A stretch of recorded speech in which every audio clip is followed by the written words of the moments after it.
My name is Elise Martin. I'm 34. I live alone in a one-bedroom apartment in Portland and work as a freelance editor. I fix other people's words for a living, but I never knew how to use my own. Not when it mattered. Not with them. I buried my father last Tuesday.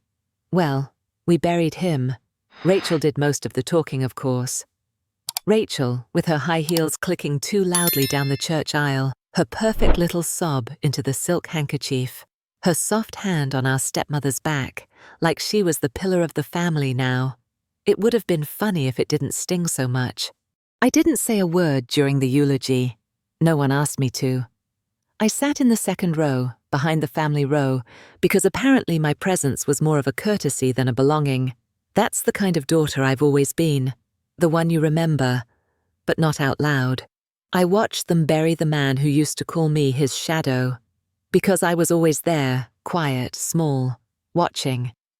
I don't think any of them knew how close I was to him near the end, or maybe they did, and that's what scared them. It wasn't the funeral that broke me. It was the look Rachel gave me as they lowered the casket.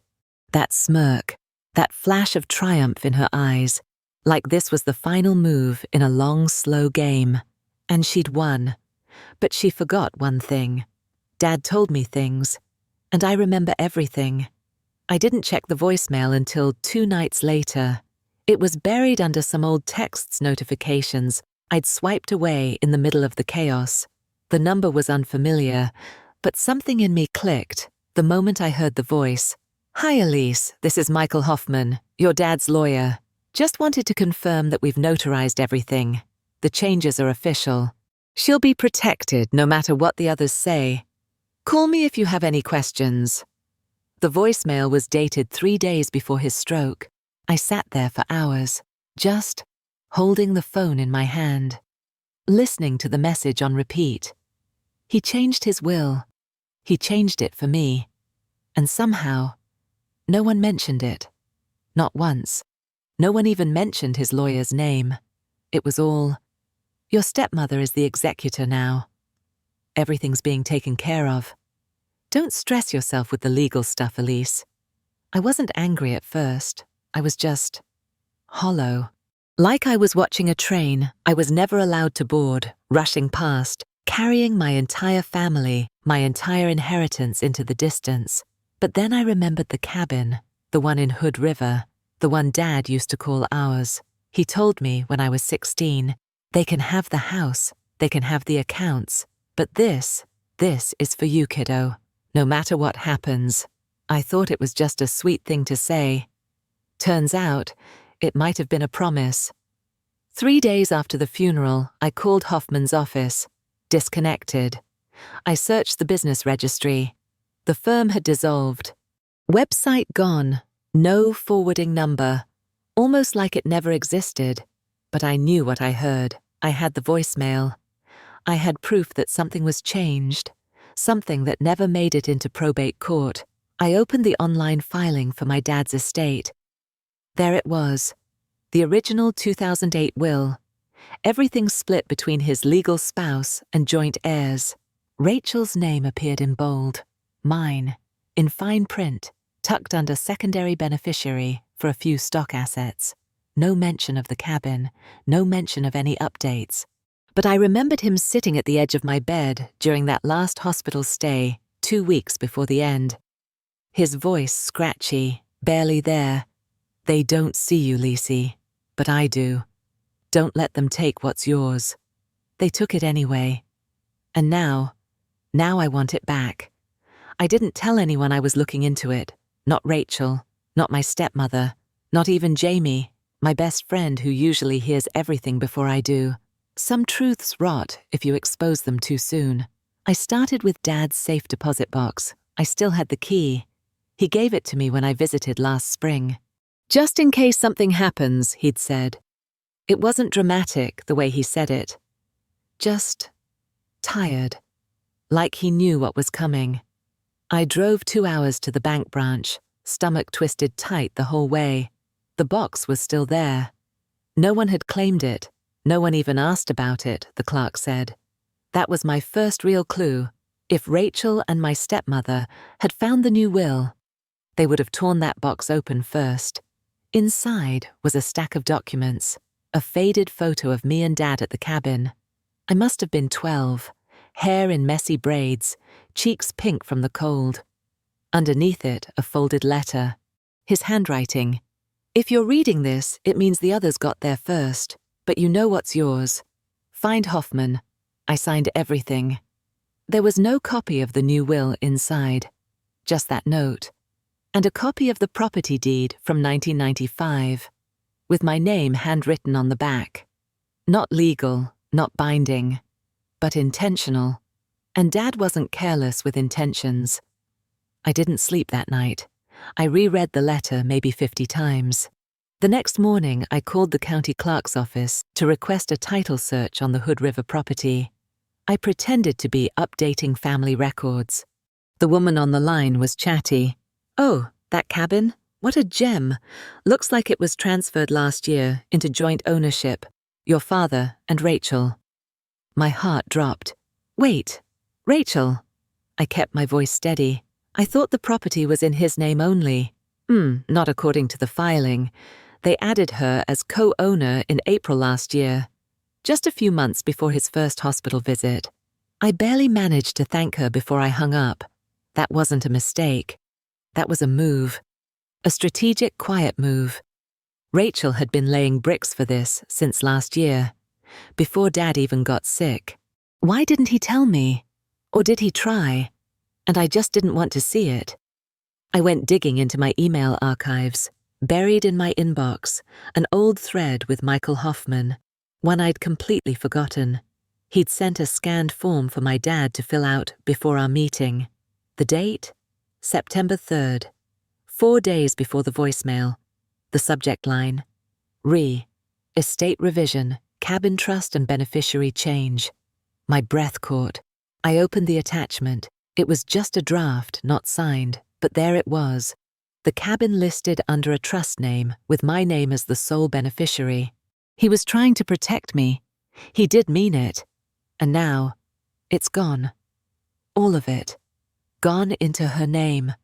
Filed and finalized while he was still fighting to stand. They stole it from him before he was even dead. And I was too late, too trusting, too quiet. I called Rachel. I don't even know why I did it. Maybe some part of me wanted to give her a chance, a moment to come clean, to be my sister. Just once. She picked up after 2 rings. "Hey, Elise." Her voice was warm, casual, like nothing was broken, like we weren't standing on opposite sides of a battlefield she built. "Hey," I said slowly. "I was just looking through some old stuff. Dad's papers. That sound again, a throat hum of disinterest, barely masking tension. I found a deed from the cabin. It had both your names on it. That surprised me." Pause. "Oh yeah, that was just a precaution Dad wanted." I let the silence stretch. "I thought he said it was mine," I said softly. A longer pause. Then, "Well, he was confused, Elise. Toward the end. He said a lot of things." Her voice wasn't unkind. It was worse than that. It was practiced. They'd rehearsed this story. That night, I opened a new document on my laptop. I typed, "They took something from me before he was even gone. And now, I'm taking it back." I didn't sleep. Again. At some point, I just stopped trying. I lay in bed, staring at the ceiling, listening to the faint hum of traffic outside my window. My mind kept looping through that phone call. Rachel's voice, so measured, like she'd been waiting for me to bring it up, like she knew this moment would come, and prepared her lines. They took something from me before he was even gone. I'd written it the night before, but now something heavier gnawed at me. It wasn't just the cabin, it was how easily they erased me. The next morning, I dug deeper. I searched the county court site again, this time for probate records. My father's estate case had already been closed, filed and processed within 6 weeks of his passing. 6 weeks. I knew enough to know that wasn't normal. There's usually a waiting period, notifications, verifications, but somehow everything had gone through, swiftly, quietly, with no one contacting me. I clicked open the PDFs. I saw my stepmother's name listed as executor, Rachel as primary joint heir. No mention of a newer will, no reference to amendments, just the 2008 version, the one Dad wrote after marrying their mother. It was like the last 10 years of his life never existed, like I never existed. I emailed Hoffman. The address bounced back. Then I tried searching his license through the Oregon bar. Nothing. I finally found an archived article from 2 years ago, a small local newspaper blurb. Attorney Michael Hoffman retires after 35 years. There was a photo. It was him, older, tired-looking. Underneath, known for his quiet discretion in family estate cases. I read that line 3 times. Quiet discretion. Was that code for covering things up? No, I didn't want to believe that. Not yet. So I kept going. I dug into Rachel's financials next. Not in some spy movie way. I didn't hack anything. But her Instagram was a goldmine. And so was Zillow. She'd posted a photo last year, standing in front of a sleek new kitchen island, holding a glass of wine. Caption, new chapter. I reverse searched the cabinets and tile. Within 10 minutes, I found the listing, $740,000 in Lake Oswego. Purchased under a trust name. Registered 3 weeks after Dad's first hospitalization. She'd bought it before he died. And paid cash. I blinked at the screen, then I closed the laptop and sat back. I couldn't deny it anymore. They'd known. They'd planned. They expected me to stay quiet, to fade into the wallpaper, like always. And you know what? For a while, I almost did. That night, I sat in the closet of my apartment, surrounded by old boxes, photos, legal pads, receipts. I found a worn manila envelope labeled Cabin, Original Deed, Dad. Inside, a copy of the 1995 transfer. My mum's name was crossed out in blue pen. Underneath, to Elise Martin, keep this safe. His handwriting again. Tears burned behind my eyes, but I didn't let them fall. I scanned the deed and attached it to an email. Then I opened the document I'd started, the one with all the little details, dates, timelines, photos, digital receipts. I wasn't writing a journal anymore. I was building a case, but it wasn't just about proving the truth. It was about choosing what to do with it. I stared at my laptop screen for what felt like hours. I thought about what Rachel said. He was confused toward the end. And maybe that's true. But confusion doesn't erase intention. And Dad was never confused with me. He knew who I was. He saw me, even when no one else did. And maybe that was enough. But not for them. They needed him gone. And me forgotten. But they forgot one thing. I remember everything. I didn't plan a confrontation. Not some big scene. No yelling. No slamming doors. That's not how people like Rachel lose. People like her, they lose when their script falls apart.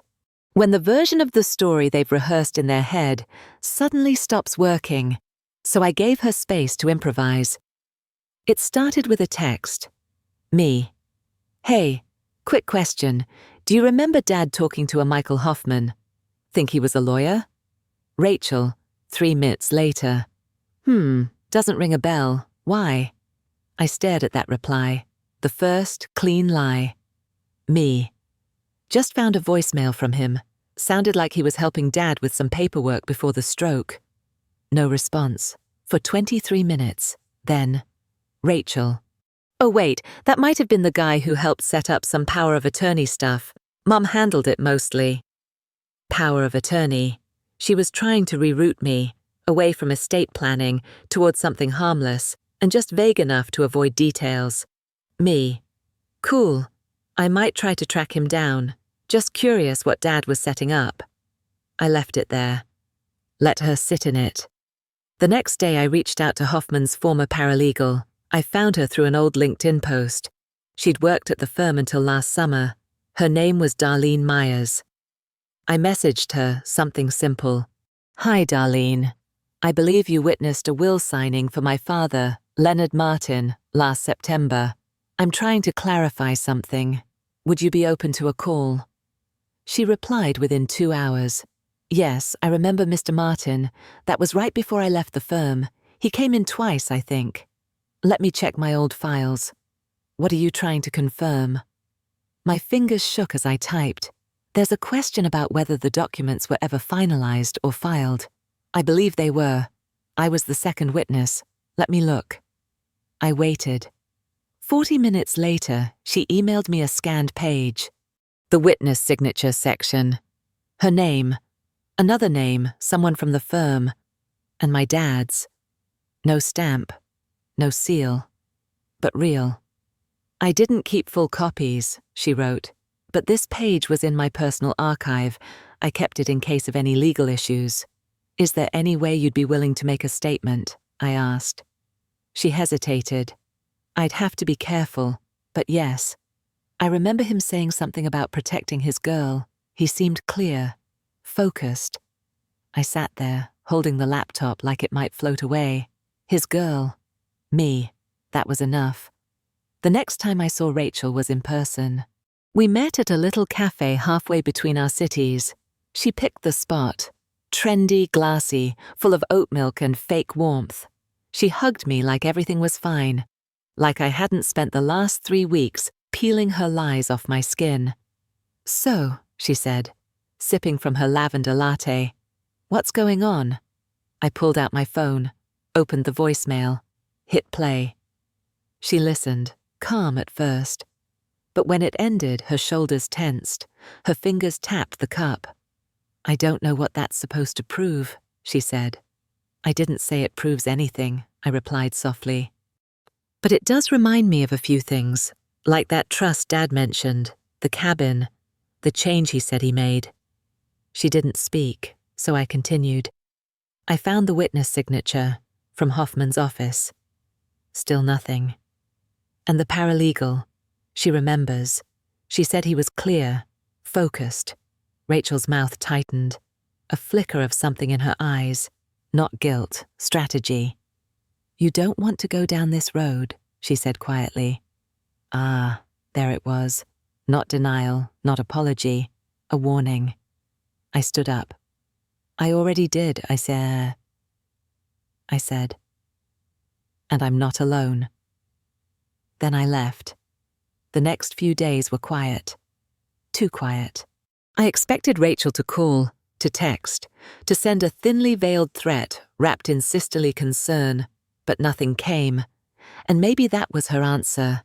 Silence. The same language they always used on me. But silence doesn't scare me anymore. I mailed the documents, the witness statement, the scanned signature, the voicemail transcript. I packaged them neatly and sent them to the probate office with a formal petition to reopen the case. No drama, no accusations, just the facts. Then I emailed a local estate law blogger, one who specializes in cases involving missing wills. He responded within a day, said he'd be very interested in doing a write-up once things moved forward. I didn't tell him everything, not yet, just enough to crack open the story. That weekend I drove out to Hood River, to the cabin. I still had the old key. Dad gave it to me on my 30th birthday, in a tiny taped-up box with no card. He just said, "You'll know when to use it." I hadn't touched it since. The cabin was quiet, dusty, untouched, but still full of him. His old boots sat by the door. The mug with my name on it, chipped but intact, was still on the shelf. I sat on the couch and stared at the fireplace, arms wrapped around my knees. This place, it wasn't just property. It was memory. It was proof. It was his love, made real. They wanted it erased, not for the money, not really, but because it meant he picked me. I stayed there overnight, lit a fire, opened a notebook, began writing everything. Not just the evidence, but the feelings, the years of invisibility, the small humiliations, the way Rachel would cut me off mid-sentence at dinner, and no one would stop her. The way my stepmother used to touch my shoulder and say, "Such a quiet girl," like that was a compliment. I wrote until my hand cramped, not for revenge, for clarity, because something in me was changing. I didn't want to burn their lives down. I just wanted mine back. The truth, the space, the name on the deed. And maybe that's what made it justice. Not fury, not destruction, but reclamation. They built their power on the hope that I would disappear. But here I was, still standing, still writing, still remembering. When I left the cabin the next morning, I locked the door behind me, but I didn't feel like a guest anymore. I felt like someone coming home. I thought I'd feel powerful. After I walked away from Rachel in that cafe, after I laid down my quiet little bombs and left her sitting there with her perfectly foamed lavender latte, I thought something inside me would shift. Like, the moment would crown me. But the truth? I got back into my car, shut the door, and just sat there. My hands were shaking. Not from fear, not quite. More like that old feeling. The one I've known since I was a kid. That brittle mix of guilt and adrenaline. Like I'd just said something I wasn't supposed to. Like I'd broken some rule I didn't know was there. I think that's what they did to me all those years. Made me believe that truth was something to be ashamed of. It took 3 days for the court to acknowledge my petition. I got the email on a Tuesday morning at 8:14 a.m. Subject: Petition received, Martin Estate. The court has reviewed your preliminary filing and scheduled a hearing to reopen the estate on October 12th. I read it 3 times. Then I laughed, and then, unexpectedly, I cried, because I knew this wasn't the end. It was the beginning. I started building the binder that afternoon. One of those big black 3-ring ones with the clicky mechanism that snaps your fingers if you're not careful. I printed out the deed notes, the witness statement, the voicemail transcript, even screenshots of Rachel's texts. Chronological, precise. Every page I slipped into those clear sleeves felt like armor, like I was stitching myself together with evidence. Still, there were moments when doubt slipped in. Like when I opened the fridge and saw the bottle of wine my stepmother gifted me last Christmas, still unopened. A small thing, but it made my stomach turn. I'd kept it out of politeness. I threw it out that night. I didn't tell Jamie everything right away. She knew something was up. She always knows, but I needed space to move quietly. People think revenge is about theatrics, but sometimes the most devastating kind is just paperwork. 4 days later, I got a letter. Not a text, not an email. A formal envelope slipped under my door like some relic from the 1800s. Inside, a 1-page document from Rachel's lawyer. We are aware of your recent claims regarding the Martin estate and caution that defamatory actions may lead to civil liability. Defamatory.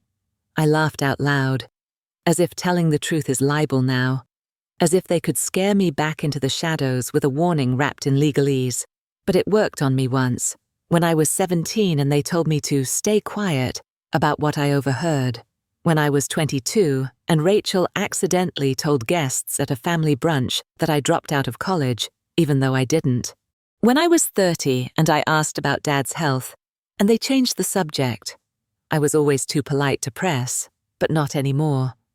That night I started recording myself, not for the court, for me. I opened the voice memos app on my phone and hit record. It's Thursday night. I'm sitting on the floor in my kitchen. I haven't turned the lights on yet. I think I'm scared of what's coming, but not the way I used to be. I used to be scared of being wrong. Now I'm scared of letting them erase me. I don't know how long I talked, but when I listened back, my voice didn't sound scared. It sounded real, and that was enough to keep going. The first person I called was Warren, Dad's oldest friend. His accountant for over 15 years. He retired a few years back, moved to Bend, started raising goats with his wife. I hadn't seen him since the wedding. The second wedding.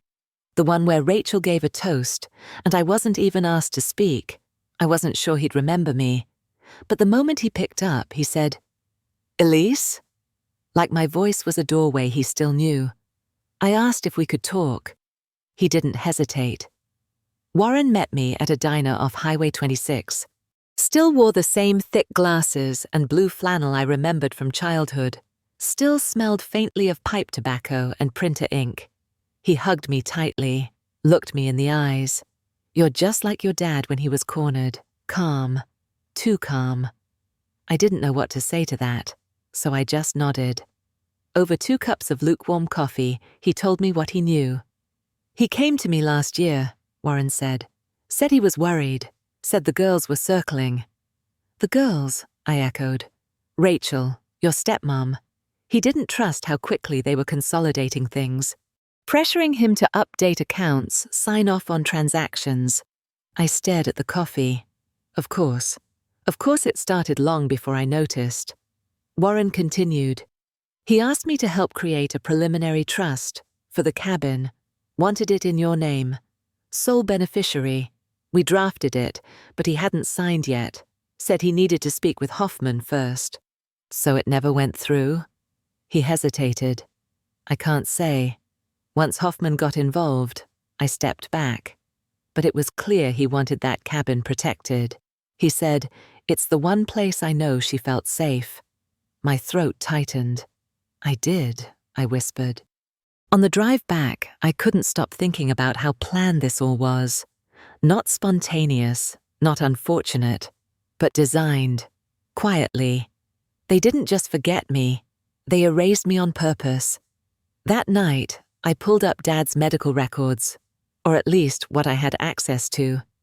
Emails, scanned copies, his hospital admission dates, and then I cross-checked the timing of Rachel's new house purchase, the one she showed off on Instagram. The dates lined up almost perfectly. He was in the ICU. She was in escrow. She had no job that paid 6 figures. She didn't win the lottery. But the brokerage transfers from his accounts, documented in his estate report, showed large liquidations made in her name. They sold his stocks. They moved the money. Before the will was even cold. I couldn't sleep. Around midnight, I found myself standing barefoot in the kitchen, scrolling through old photos of the cabin on my phone. And then I remembered the day he gave me the key. It was raining. We were on the porch. He handed me this little velvet pouch. Not a box, nothing formal. Just a key. "Don't lose this," he said. "One day they'll pretend you don't belong there. But you do." I thought he was being poetic. But maybe he wasn't. Maybe he knew. The next morning, I emailed a woman named Carla Nunez, a legal aid attorney I'd followed online for years. She wrote about contested wills and invisible heirs, people left out of inheritances by quiet manipulation. I didn't expect her to respond. She called me the next day. "I've read your outline," she said. "I'll be honest, I've seen uglier. But this one's personal, and that makes it dangerous." "I'm not trying to destroy anyone," I told her. "I just want what was meant for me." She paused. "Good," she said. "Because if you wanted revenge, you already have a story. If you want justice, we can build a case." Later that night, I got a message from my cousin Libby. Just one line. "I don't know what you're doing, but they're talking. You've got people scared." I didn't respond. I just screen captured the message. Then opened my voice memos. Hit record. "They're scared. Not because I'm angry. Not because I'm loud. But because I remember everything." And I finally stopped waiting for permission to speak. It was a small detail that gave him away. A single signature. I was going through the old transaction logs from the estate case, the ones filed with the court the first time. Most of it was standard, but one form caught my eye. A notarized document transferring partial control of the cabin assets to Rachel. It wasn't my father's signature on the authorization line. It was my uncle's, Thomas Martin, my dad's older brother, the one who never raised his voice, never picked sides, never said much of anything. I used to think that meant he was neutral. Now I know better. I drove to his house without calling. It was one of those big brick homes in the suburbs with solar panels and security cameras. He opened the door wearing a sweater vest and holding a newspaper like it was still 1998. "Elise," he said, "this is a surprise. Is it?" We stared at each other for a long second. He stepped aside. I walked in. His living room smelled like old leather and lemon polish. On the coffee table, a book about wills and estate tax loopholes. "I need to ask you something," I said. He nodded, motioned for me to sit. I didn't. I pulled out the printed copy of the transfer form and handed it to him. He didn't even blink. Didn't pretend to be confused. Just said, "You weren't around, Elise. Things had to move quickly." I stood there, frozen. "You were listed as temporary trustee," I said, my voice flat. "You had access, authority." He nodded again, like we were discussing the weather. It was what made the most sense. You were grieving, emotional. I almost laughed. "Is that what you told yourself?" He looked up at me and there was no remorse in his eyes, just a dull sort of pity. "You were always the soft one," he said. "We didn't think you'd fight." I walked out without saying another word. I didn't cry. Not right away, but when I got back in my car and shut the door, it hit me. That line, "We didn't think you'd fight." It wasn't just a judgment, it was a plan. They bet on me being quiet, being reasonable, being small. And for most of my life, I was. That night, I almost gave up. I closed my laptop, took down the evidence wall I'd built in my hallway, deleted 3 documents I'd been working on, not because I was wrong, but because I was tired. Because I was so damn tired of being the one who had to prove she deserved what was already hers. I must have fallen asleep on the floor. When I woke up, it was still dark. 3:42 a.m. There was a light in my living room, and someone standing in it. Jamie. She held 2 coffees and a plastic bag full of pastries, and a stack of printed paper in her arms. My research. "I figured you'd be spiraling," she said. "So I broke into your Google Drive." "You what?" "Don't worry, I only read the angry stuff." She sat down next to me, cross-legged, like we were 16 again. "I printed everything. Put it in order. You need a second set of eyes." I stared at her, and for the first time in weeks, I felt something loosen in my chest. "Why?" I asked. She shrugged. "Because I remember you, before all this, and because if they get away with it, you'll disappear." We stayed up until sunrise, sorting, highlighting, rebuilding what I almost erased. By dawn, we had 4 color-coded folders, 2 timelines, and a new plan. I wasn't alone anymore. And this time, I wasn't soft either. It started with the affidavit. Jamie helped me format it. She had experience filing for small claims once over a landlord dispute. This was a little more complex, but she understood the rhythm of official words. Cold, sharp, unapologetic. We didn't dramatize. We didn't accuse. We documented. Every discrepancy, every signature, every moment where the math didn't add up. I included the voicemail transcript, the witness statement from Hoffman's paralegal, the financial trail tied to Rachel's new home. I attached a note to the court clerk. "I am not contesting out of bitterness. I am contesting because the truth was deliberately excluded." Simple, but loaded. Once the affidavit was filed, I emailed Carla, the legal aid attorney. She responded that same evening. "You just changed the temperature of this case." I wasn't sure what that meant exactly, but it felt right. The second strike wasn't legal, it was public. I'd been in touch with a journalist named Erin Mayers, a woman who writes for a local investigative blog called Echo Ridge Watch. She's sharp, careful, and always on the edge of making the personal political. I gave her everything. Not just the documents. The context, the quiet abuse, the way people like me get written out of history, not with violence, but with paperwork. She emailed me a week later. "It's going live Thursday. Are you sure you're ready?" I wasn't, but I said yes. The article dropped at 10:14 a.m. Headline: Forgotten Daughter Files to Reclaim Hidden Will. Did a family bury more than a father? The subheading hit harder. When Elise Martin discovered her father's will had been erased, she didn't just uncover betrayal. She exposed a silent epidemic of estate fraud that targets the quietest child. It wasn't viral, not quite, but it didn't have to be. People in our town read it. People in Rachel's firm read it. And according to LinkedIn, Rachel read it too. I know because she blocked me by noon. At 3:46 p.m., my phone buzzed. Voicemail. I stared at the screen. Rachel.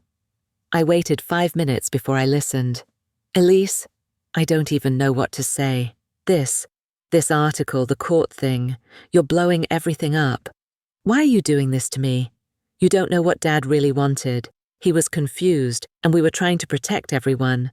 You didn't see how bad he got." Click. I stopped it there. An hour later, I got an email from her lawyer, thinly veiled, threatening a defamation suit, accusing me of character assassination. I replied with one sentence: "All materials shared are backed by sworn affidavits and documented filings. See you in court." And then, I closed my laptop, poured myself a glass of water, sat in silence. I didn't feel victorious or triumphant. I felt clean, like the air in the room had changed, like I was no longer walking around with someone else's shame on my back. They thought I'd scream, but I never had to. The truth is louder than any of them expected. The hearing was short, anticlimactic almost. Rachel didn't show up. Her lawyer appeared via Zoom, stone-faced and cold, trying to downplay everything as a miscommunication of estate expectations. But Carla came in prepared. She walked the court through every step: the original will, the notary inconsistencies, the sudden asset transfers. She ended with a single sentence that still rings in my head. "We are not here for vengeance. We are here because Elise Martin was written out of her father's legacy, not by accident, but by design." The judge ruled partial restitution. Enough to matter. He ordered the cabin returned to my name, nullifying the shady transfer filed under my uncle's temporary trusteeship. He also requested an independent audit of the estate's handling, meaning Rachel wasn't done with courtrooms yet. I didn't cry, not in the hearing, not in the car, but when I got home and saw the cabin key still sitting in the drawer by my front door, I finally let myself breathe. It was mine. It had always been mine. 2 weeks later, I went back. Not to visit, to move in. I brought paint, new locks, a stack of old photo albums I had found in my mother's things. Jamie came with me. She brought wine, playlists, a sledgehammer. "We're doing demo first," she grinned. We tore out the broken cabinets, painted the bedroom white with soft blue trim, hung string lights on the back porch. We sat there that night, wrapped in blankets, sipping bad rosé from mugs. The sky was cold and endless. Jamie looked over at me. "You don't look angry anymore."